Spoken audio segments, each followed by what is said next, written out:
My name is Eliza Hart. I'm 30, and I learned early that silence can be a scalpel.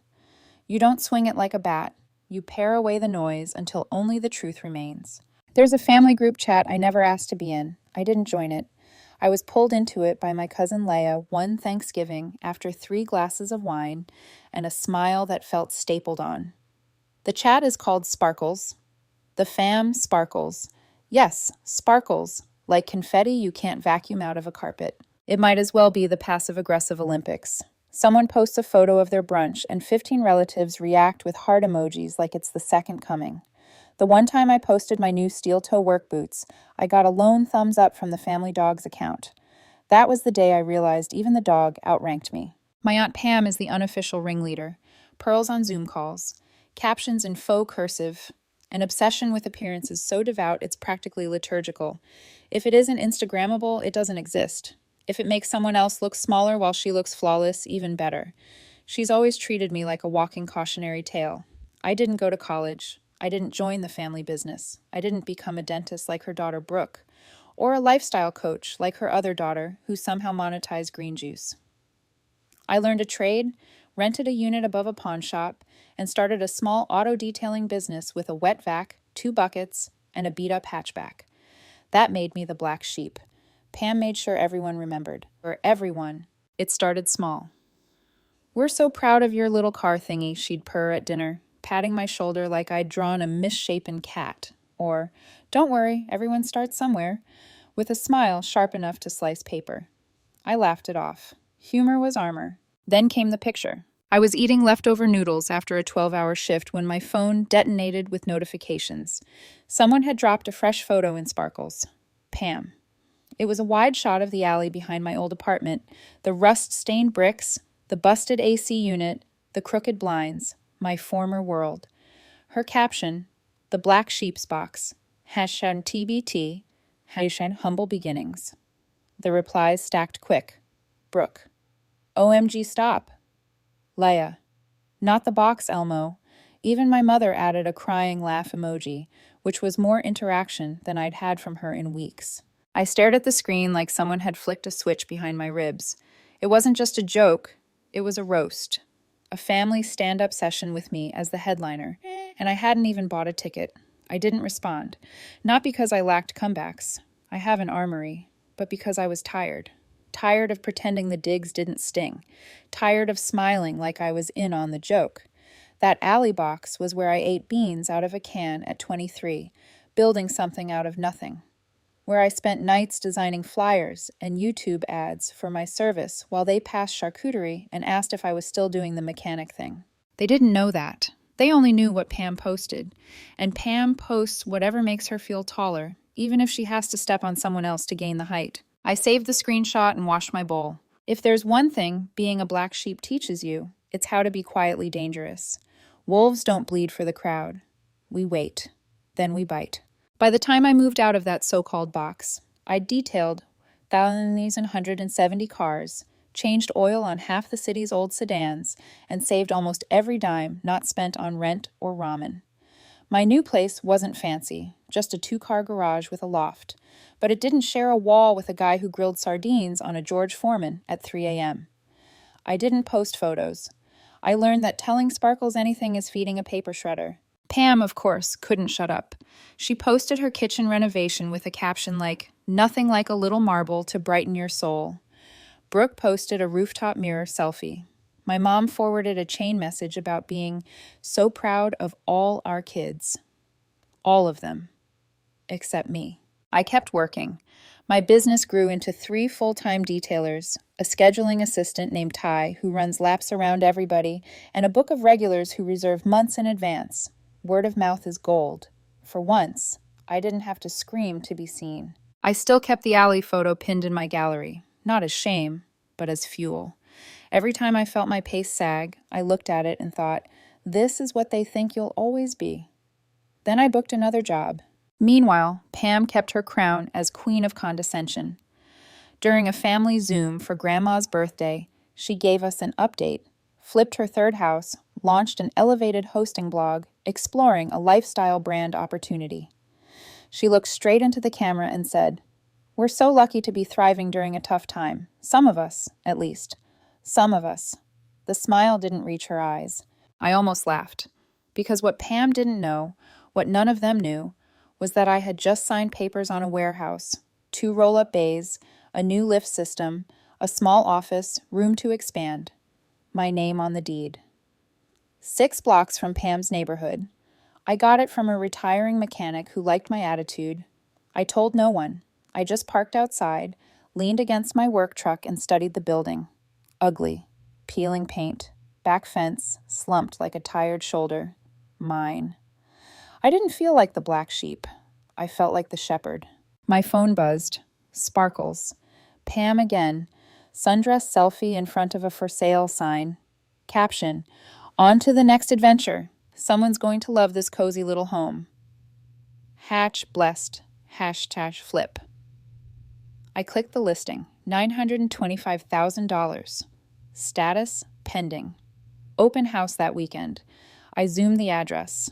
I knew the street. I knew the house. And, this is the part I didn't tell anyone, I knew exactly who owned the note on it. Not revenge, not yet. Possibility. Pam looks like she has it all locked down. Hair lacquered into submission, smiles tight as piano wire, a voice that can turn "bless your heart" into a dagger.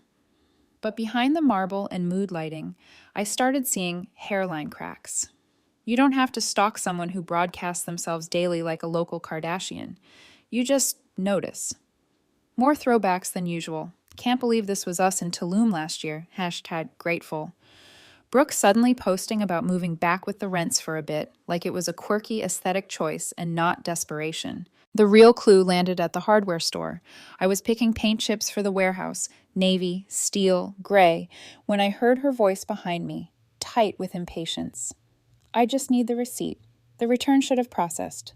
She turned and saw me. Her expression flickered. Surprise, then something like horror. "Oh," she said. "Didn't recognize you without grease under your nails." I smiled. "Didn't recognize you without a ring light." She scanned my cart like it had lied to her. "So you're still doing the, what do you call it?" "Detailing," I said. "Expanded, actually. Bought a shop." Her smile froze like bad Botox. "Oh, well, that's nice. Everyone needs goals." She left without her receipt.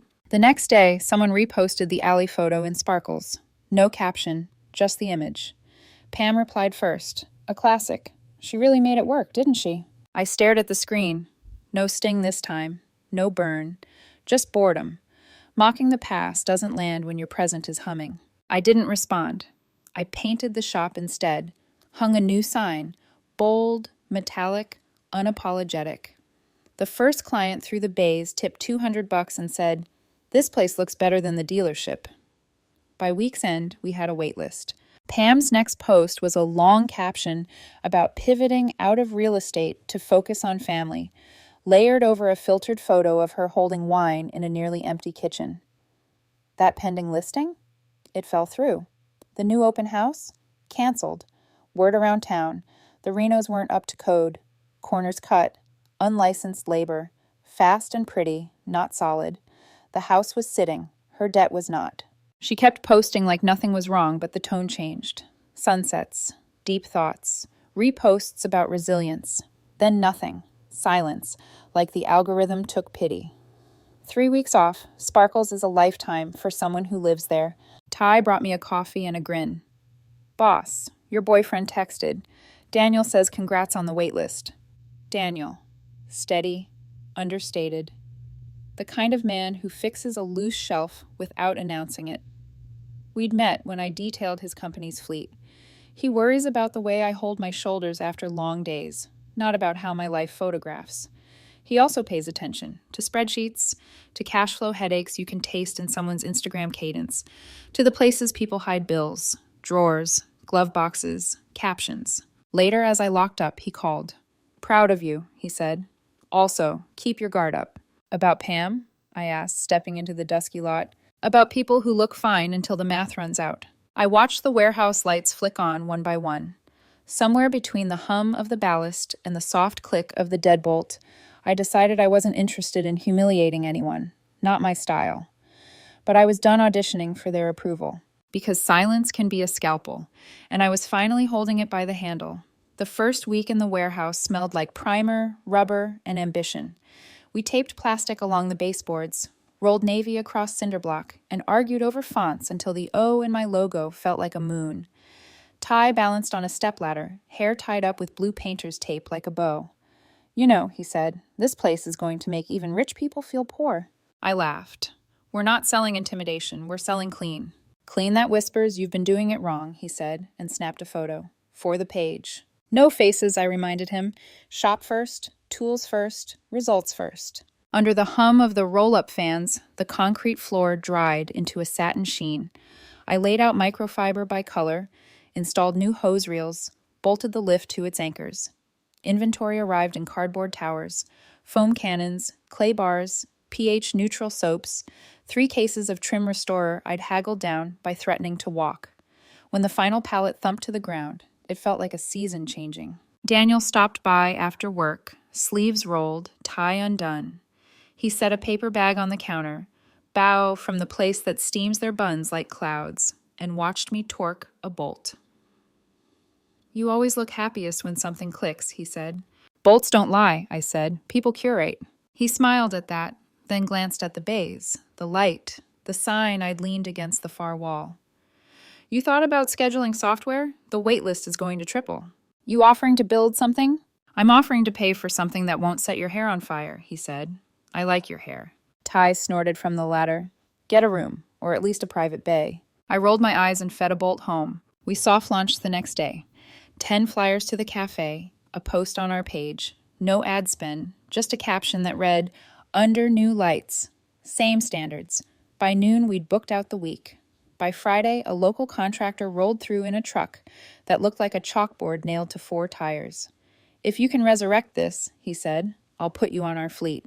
He wasn't kidding, and we weren't gentle. Foam, dwell, rinse, 2-bucket wash, iron decon, clay, polish, seal. Ty moving like a metronome, me carving halos off the hood until the shop lights became stars in the paint. When I walked him along the fender, his face did that involuntary, soft open people do when something exceeds the limit of their words. "We'll need 5 a month," he said, and shook my hand like we were signing custody papers.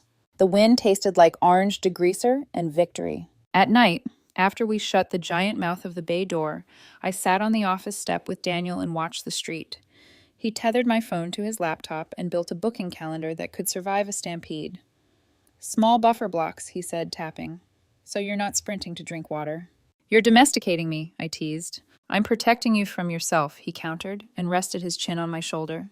"Also, minor heads up, Vanessa followed the shop page." I kept my tone dry. "Your ex-girlfriend Vanessa?" "The same. Because she likes cars now?" "Because she saw your logo in my story." He paused. "She's friends with Brooke. Loose friends. Event overlap." I let the sentence tilt in my mind. Vanessa, who never understood why I vanished into garages and came home smelling like cleaner wax. Vanessa, who once told Daniel she didn't get blue-collar ambition unless it had an MBA attached to it. Vanessa, who still curated her life like a lifestyle page that forgot to declare its sponsors. "If she books a detail," I said, "we'll put her through the same checklist we put everyone through." Daniel's mouth twitched. "That's what I love about you. There's one standard." "2, I said, "the one we advertise and the one in my head." He kissed my temple. "The one in your head is the only one that matters." Across town, Pam tried to hold her life together with captions. More sunsets, more throwbacks, a close-cropped photo of marble that could have been anyone's, anywhere. My mother forwarded a meme about resilience, then texted me a heart and a dove. She didn't ask about the warehouse. I learned to read the shape of lack in people's posts, how resilience became a word you threw like a blanket over a stain, how angles hid emptiness, how light was moved around like money. Pam's posts got airless, the way a room feels after the heat kicks on but never turns off. When she did appear in person, errand running, sunglasses anchored like armor, she moved with this careful, brittle energy, like she was holding a full cup, and the ground had just remembered gravity. One afternoon, a tall agent type with a press button-down breezed through our door, all cologne and commissions. "Heard you do fleet discounts," he said. dropping 5 key fobs with a practice clatter. While Ty wrote him up, I pretended to study the calendar and listened to him talk to the lobby plants. Real estate's weirder lately. People faked comps to dodge appraisals. Now the tide's gone out. We're seeing all the creative choices. He chuckled, then added as if in aside, Pam on Mulberry tried to bluff the bank with a ghost listing. Zillow caught it. Amateur hour. It was the first time I heard it out loud. Bluff. Ghost. Caught. I filed it under matters. Not now. That night, Daniel and I ate noodles in the office on upside-down buckets and listened to the building cool. When I told him about the agent's aside, he tilted his head. The more smoke you see, the closer the fire. Pam's PR runs like a humidifier. It only looks like weather. I smirked. You're poetic when you're right. I'm poetic when I'm worried. He traced a slow line on my wrist. Just watch the crossfire. Of what? People who throw parties in a hurricane and pretend the trees are dancing. 3 days later, we hung the sign. The bolts sang when the weight settled. 4 notes, low and final. I stepped back to the curb, shielding my eyes with my palm. The letters cut against the sky like they'd been waiting there the whole time. Ty snapped a photo. First post with the sign? He asked. Just the sign, I said. No hands, no caption. We posted a caption anyway. Open. The wait list jumped. A woman brought donuts and asked if we did food trucks. A retired bus driver booked his old coach for a victory shine. A mother asked if we'd host a Saturday tour for her community college class. We'll pay, she added quickly. Don't be silly, I said. Bring them. We'll show them how to hold a polisher without burning an edge. When the students came, backpacks slung, eyes bright, I watched their attention follow the arc of the foam the way a toddler tracks a rainbow. I let them buff a scrap hood we kept for practice and watched their faces change when the haze cleared. The trick, I told them, is patience married to pressure. Too soft and you accomplish nothing. Too hard and you ruin the surface. It's a dance with a machine that's dumber than you are. They laughed. Someone asked about sparkles. I choked on my coffee. Ty jumped in. Shop joke, he said. Don't feed the glitter. That night, after we swept and stacked and killed the lights, a new post popped up in sparkles. Brooke had resurrected the alley photo again. Grainy, smug, a ghost that refused to stay buried. Classic vibes, she wrote. A black heart. Miss these days, LOL. I didn't feel the drop in my stomach I used to feel. I just felt heat. Lucid, controlled, like the warmth off a ceramic heater. I looked at the clock, at the calendar blocks, at my hands. Ty's voice floated from the office. Boss, you seeing this? Not anymore, I said, and slid my phone into the drawer. The next morning, I found a printout on my desk, Daniel's doing, of the building's amortization schedule, interest rates highlighted like veins. In his handwriting. You did this, not them. Don't give away your heir.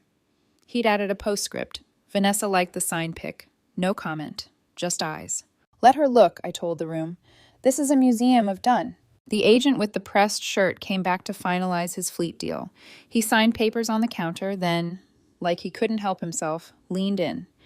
You didn't hear it from me, but Pam's kitchen's still unpaid. Fake quartz over water damage. Vendors are getting loud. She's ghosting. I kept my face neutral, my tone friendly. We'll get your SUVs on a maintenance cadence, monthly. He grinned, happy to be heard saying anything. Knew you were my people.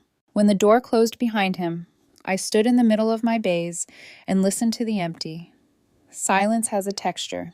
It can be thin and mean, like the silence that sat beside me in the alley apartment. Or it can be full, like the inside of a bell before the strike. This silence was the second kind, the kind that meant room. On the calendar, Ty dropped in a note. Community workshop. Confirmed. Under it, Daniel had added an appointment of his own. Dinner somewhere with cloth napkins. Celebrate. I smiled despite myself. Pam posted one more sunset with a caption about seasons. Then silence. 3 weeks. The algorithm moved on. Life did what life does when you stop telling it what to look like. It began. On a Thursday, just before close, a car rolled halfway onto our curb and idled there like it had forgotten how to stop. The driver's seat held a silhouette I knew too well even in profile, posture like a verdict, chin lifted like she was trying to swallow air that didn't want to be swallowed. Brooke got out first. mascara smudged, jacket slipping off one shoulder. She hesitated, lifted a hand, and knocked on the glass. Behind her, Pam stared straight ahead, eyes on something that had already happened. Ty moved to unlock the door. I lifted a hand. "Leave it," I said. The glass would hold. Brooke's knuckles tapped again, soft this time, like a question. I turned the sign to closed and walked forward until I was 2 feet from the glass. We looked at each other through our reflections. Her mouth formed the words, just for a bit. I didn't hear it. I didn't need to. Some asks you recognize by shape. The air between us felt like a lane line painted down the middle of a quiet street. I didn't smile. I didn't scowl. I lifted my hand, a mirror of hers, and laid my palm on the glass. Then I lowered the shade. The bolt slid home with a sound like punctuation. 2 days after that knock, Ty found it. He slid into the office, phone in hand, expression somewhere between curiosity and disbelief. "Boss, you might want to see this." On his screen was a blurry photo, red ink stamped across a white notice, taped to a front door I knew better than my own reflection. The trim, the porch railing, even the chipped "welcome" sign still hanging by one screw. Pam's house. The bank's letterhead glared at the top like an execution order. "Someone in the neighborhood group posted it," Ty said.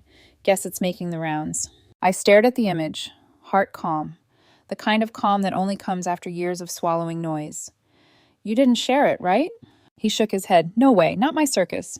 "Good," I said, taking his phone and zooming in on the photo. The words, "final notice," cut through the blur. I could almost hear the tape tear. "Send it to me, though." He hesitated. "I'm not gonna post it," I said. Then quieter. "Not yet." That night, I sat alone in the shop's lobby, the blinds drawn halfway. My reflection hovered on the glass, layered with the parking lot lights. I opened Sparkles for the first time in weeks. Brooke's alley post still sat there, smug and preserved. I scrolled up, past the marble kitchens, the filtered family portraits, these so proud emojis that never included me. Then I dropped the foreclosure photo into the chat. No caption, no edits, just truth. A minute passed, then 2. Reactions started vanishing from old posts, like ghosts retreating. Then Laya, "Wait, is this real? Mom, where did you get this?" Brooke, "That's illegal, right? Posting stuff like that?" And finally, Pam herself. "I don't think this is appropriate for family." I typed once more.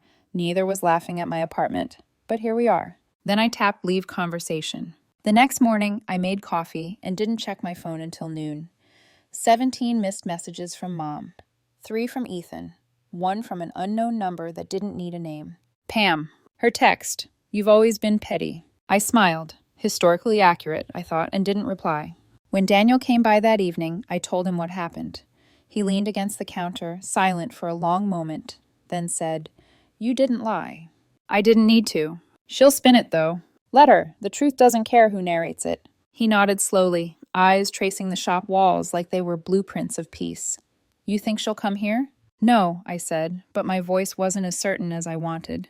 The next evening, my phone buzzed again. "Mom, of course. We need to talk. Just us." Classic opener. That phrase always came before guilt dressed up as wisdom. I ignored it. 6 hours later. "I think your aunt is going through a hard time. Maybe we all said things we didn't mean." There it was, the family's favorite sleight of hand, turning cruelty into we. I let the screen dim. The following morning, Ethan called. Neutral Ethan, the Switzerland of Sparkles. "Hey," he started, voice careful. That post was intense. "Which part?" I asked. "The joke or the foreclosure notice?" "I mean both." A pause. "Pam's pissed. Said she might sue for defamation." I laughed so hard I spilled my coffee. "Defamation? For posting reality?" "I'm not saying it wasn't deserved," he said quickly. "Just, she doesn't let stuff go." "She should have let the group chat go when she posted my old apartment, but here we are." He was quiet, then softly. "Some of us were just following her lead." I let that sit. "And some of us," I said, "were just trying to survive in that box you all joked about." He didn't argue, just exhaled and hung up. By evening, another notification. A new group chat. Right Art Family Reset. Pam's opening message. "Hi all. I'd like to take a moment to acknowledge that things have been tense recently. Emotions ran high, words were exchanged, but as a family, we should rise above conflict. Let's focus on love and growth." The HR apology, polished, soulless. I scrolled, unimpressed, until Brooke chimed in. Hey, I saw your new shop page. It looks amazing. Really proud of you. I stared at that one for a long time. Typed, deleted. Typed again. Settled on a single line. Thanks. We open fully next month. Booking's already full. Send. Short, controlled, finished. Because I wasn't there for redemption arcs or recycled affection. I wasn't patching bridges they'd burned for clout. That night, Daniel and I stayed late cleaning the bays. Ty tuned the radio low, old rock humming under the sound of water on concrete. You okay? Daniel asked. Yeah, I picked up a rag. Just deleting old group chats from my head. He smiled. Healthy habit. I turned to face him, the neon hum soft against the walls. You ever think about how silence can be revenge? He tilted his head. Only when it's earned. Then I've earned it, I said. And right then, I believed it. Days blurred into work. New clients, full schedule, the kind of busyness that keeps ghosts outside. Until a knock came one night. 9:17 p.m. Sharp. The kind of knock that doesn't belong to a stranger. I checked the peephole. Brooke. Her hair a tangle, mascara running like ink. She hovered, uncertain. Behind her, in the passenger seat of a dented Corolla, sat Pam. Shoulders slumped, eyes fixed on the dashboard. I opened the door halfway and leaned against the frame. Hey, Brooke said, voice small. I know it's late, sorry. I said nothing. She glanced back at the car. We've been staying with friends, but it's not permanent, more like a favor. I kept quiet. I know things between you and Mom are complicated. That made me laugh once, dry, short. Complicated is what people say when they mean cruel. Pam stepped out of the car slowly, as if pride itself were heavy. She stayed behind Brooke, eyes on the ground. Brooke tried again. We were wondering if maybe you'd let us stay, just for a bit, a few nights even. You've got the space now, right? There it was, the question they never thought they'd need to ask. I looked at Brooke, then Pam. I remember, I said softly, when you posted a photo of my apartment. Called it the Black Sheep's Box. Remember that? Pam didn't look up. And everyone laughed, I continued. You especially. Brooke's lip trembled. We know it was wrong. Do you? I asked. Because when I lived in that box, I wasn't just broke. I was invisible. You mocked where I slept. You never asked if I needed help. You just watched. Neither of them spoke. Now your house is gone, I said. Your bluff didn't work. And suddenly you remember my address. Brooke's eyes filled. Pam's shoulders sagged. For a second, I almost felt something like pity. Almost. But then I remembered every dinner where silence was my seatmate, every emoji that laughed instead of listening. Every night I'd eaten noodles in a box they'd called shame. I stepped back, not to invite them in, but to give my next words room to echo. No. Brooke blinked. Wait, please, No, I repeated. I don't do pop-up redemption arcs. I'm not a shelter for people who made me feel homeless in my own bloodline. Pam's voice was barely a whisper. We didn't think it would come to this. Neither did I said, and closed the door. The latch clicked like closure. Through the window, I saw them walk back to the car. Pam paused, one hand on the roof, as if the air itself weighed too much. Brooke's shoulders shook. I didn't gloat, didn't grin. I just turned off this porch light and let the dark settle, because for once, the silence belonged to me. The next morning, sunlight poured through the shop windows like a dare. I made coffee, answered 3 client calls, and ignored 5 from numbers I didn't recognize. Mom, Ethan, Pam, ghosts with caller ID. The kind of persistence that smells like guilt. By noon, my crew arrived. Ty juggling keys, Daniel carrying a box of pastries. You okay? He asked, setting them down. I slept fine, I said. Fine, or your version of fine? The kind where no one knocks at midnight, I said. So, yeah, fine. He studied me for a moment, the way he always did when trying to read what I wasn't saying. Then he nodded. Good, because we've got a busy day. And also, there's something you should see. He handed me his phone, a new notification from Sparkles. Apparently, they hadn't deleted the old group chat after all. It was still alive, cursed and blinking. Laya had posted another engagement selfie. Brooke commented hearts, and my mother followed with, so beautiful, just like our family. I almost laughed. Our family. The one that pretended words never happened if they deleted the evidence. I scrolled up. Pam's last post was from weeks ago, a filtered sunset and a quote about surrendering to the universe. The irony almost hurt. That would have been enough. Truly. I wasn't interested in revenge anymore. But then Brooke, decided to resurrect the past again. She posted the old alley photo one more time. Caption: classic vibes miss these days, lol. Pam replied, like a reflex she couldn't suppress. Ah, yes, the original Black Sheep's box. You were always such a trooper. Trooper. Like poverty had been a personality trait. I didn't even finish my coffee. I went to my gallery, opened the foreclosure photo, Pam's front porch, the red notice crooked across her welcome sign, and dropped it into Sparkles with one line beneath. Boxes come in all sizes. Send. Silence fell across the chat like a vacuum seal. Likes vanished. Comments deleted themselves. Reactions turned to gray placeholders. Then, wait, what is this? From Laya. Then, where did you get that? From my mother.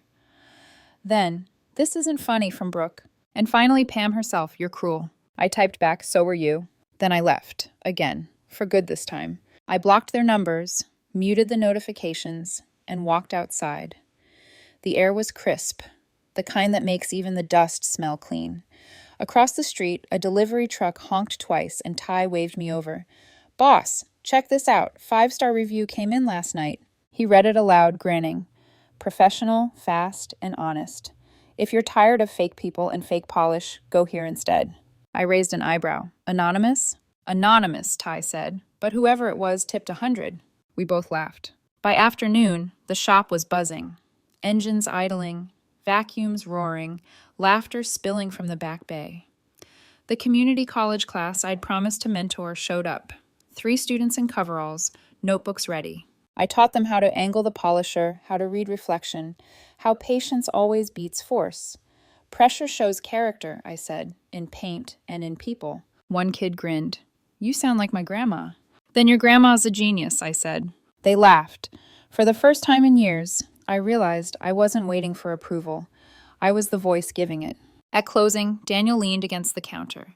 You know, he said, it's poetic. Pam built her life to be looked at. You built yours to last. Funny thing about polish, I said. It only looks perfect until the light changes. He smiled, and your light changed. I looked around, the bays, the walls, the sign out front with my name on it. Yeah, I said quietly. It did. Weeks passed. Business doubled. Pam disappeared completely from social media. No posts, no filtered dinners, no marble countertops. Sometimes I'd drive past her old street on my way to suppliers. The foreclosure notice was gone, replaced by a realtor's sign with a stranger's name. New curtains, new paint, no ghosts. I didn't slow down, because closure doesn't always announce itself. It just stops needing proof. Months later, Ty suggested hosting an open house at the shop. You know, he said, like a relaunch. Clients, partners, food trucks, music. Celebrate where we started. Daniel grinned. Just don't invite Sparkles. I smiled. No need. The invite's been revoked permanently. The event came together effortlessly. Strings of lights across the rafters, trays of food on the workbench, clients mingling beside freshly waxed cars that gleamed like mirrors. The building hummed with everything I used to crave. Belonging, but earned. Toward the end of the night, a woman approached me, a realtor I recognized. She glanced around the shop, impressed. You know, funny coincidence, she said. She said, that property on Mulberry, the one your aunt used to own, guess who ended up buying the note on it? I looked at her, brow raised. Who? She smiled. A local investor, quiet type, signed it under a holding company. But here's the twist. It's registered to your business address. I blinked. You're kidding. Nope, you didn't know? I didn't answer right away, because somewhere, deep down, I'd known. Daniel must have filed the paperwork quietly, his way of sealing the circle. He caught my eye from across the room, holding 2 glasses of sparkling water like peace offerings. You, I mouthed. He shrugged. It was a good deal. I laughed, loud, free, the kind of laugh that doesn't hide anymore. Later, when the guests left and the lights dimmed, I stood by the door, staring at my reflection in the glass, the same glass that once separated me from Brooke's knock. Back then, silence was a wall. Now it was a window. I whispered, sometimes the black sheep builds the whole farm. And this time no one laughed. Only the echo of my own voice, steady and proud, filling a space that finally belonged to me.